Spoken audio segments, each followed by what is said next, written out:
Rajasthan high court ने SI भर्ती 2021 को रद्द कर दिया है। एसओजी की नजर में थी पूरी भर्ती परीक्षा। एसआई भर्ती परीक्षा 2021 कांग्रेस सरकार में भर्ती परीक्षा आयोजित की गई थी। 13 से 15 सितंबर 2021 को ये परीक्षा हुई थी। बाबूलाल कचारा और रामूराम रायका दोनों आरपीएससी के सदस्य थे।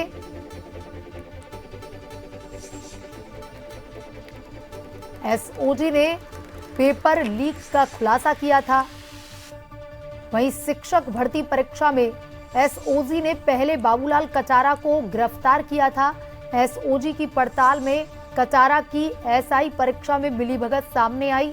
मार्च 2024 में एसओजी ने एसआई भर्ती में पेपर लीक का खुलासा किया। पहले 14 ट्रेनी एसआई को गिरफ्तार किया। अब तक 100 के करीब आरोपियों को गिरफ्तार किया जा चुका है। इनमें ट्रेनी एसआई भी शामिल हैं, जिनमें लीक पर्चा पढ़कर परीक्षा पास की या फिर अपनी जगह डमी अभ्यर्थी बिछाकर के परीक्षा पास की। इनमें आरपीएससी के 2 पूर्व सदस्य भी शामिल हैं। 7,97,000 अभ्यर्थियों ने परीक्षा दी थी। 859 पदों के लिए ये परीक्षा हुई थी।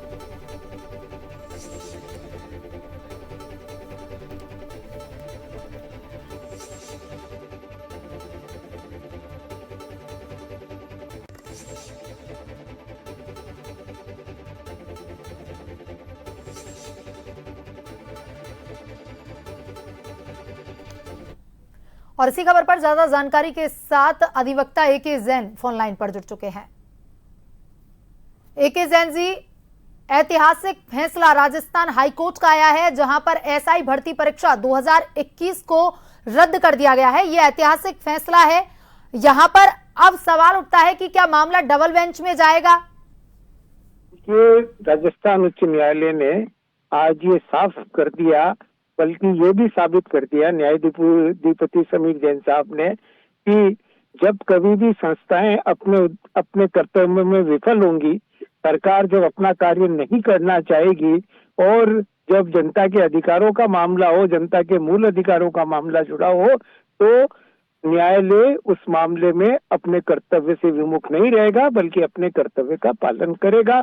और पहली बार अब ये वापस ये लग रहा है कि यदि कहीं न्यायिक की या कहीं एक आशा की किरण बची हुई है हिंदुस्तान में सारी व्यवस्था में, तो वो न्यायपालिका में ही है। और आज उसे फिर साबित कर दिया। हम न्यायाधीपति समीर जैन साहब को सैल्यूट करना चाहिए कि उन्होंने एक ऐतिहासिक फैसला दिया। इस प्रकरण में आप देखें तो प्रारंभ से ही बार बार सरकार को ये मौका दिया जा रहा था कि वो निर्णय कर आए कि वो परीक्षा रद्द करना चाहते हैं या नहीं करना चाहते।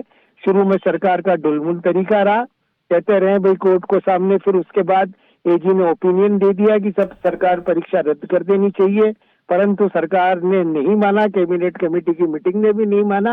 और जहां इतने बड़े लेवल पर, क्योंकि सुप्रीम कोर्ट ने साफ कहा है कि अगर बड़े लेवल पर परीक्षा में गड़बड़ हुई है तो ऐसी परिस्थिति में परीक्षा को रद्द करना चाहिए। अगर कोई छोटी मोटी गड़बड़ हुई है तो परीक्षा रद्द नहीं करना चाहिए।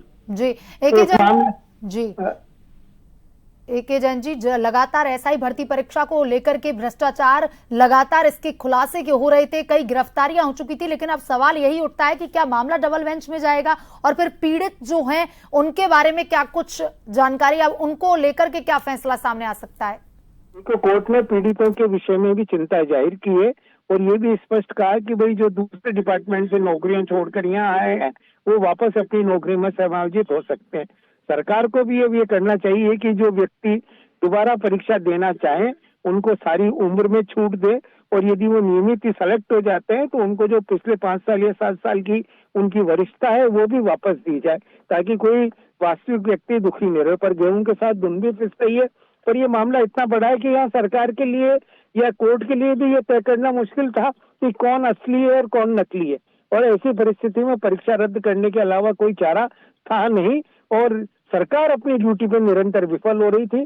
परंतु जिस तरीके से सरकार का स्टैंड था, जिस तरीके एजी के ऊपर एक उसके सहायक डबल एजी को उसके ओपिनियन के विपरीत लाया गया, उससे ये लगता है कि ये सरकार किसी राजनीतिक दबाव में काम कर रही है, कोई कानून के हिसाब से काम नहीं कर रही है। और इसलिए शायद ये डिविजनल बेंच में इस मामले में जाएंगे, पर मुझे नहीं लगता कि वहाँ सुप्रीम कोर्ट की जो निश्चित निर्णय है उन निर्णय की बेड़े में कोई किसी प्रकार का कोई परिवर्तन इस निर्णय में हो पाएगा। के जैन जी, अभी तो राजस्थान हाईकोर्ट का ये ऐतिहासिक फैसला है, आगे क्या होगा ये देखने वाला बात होगी। तमाम जानकारी के लिए धन्यवाद।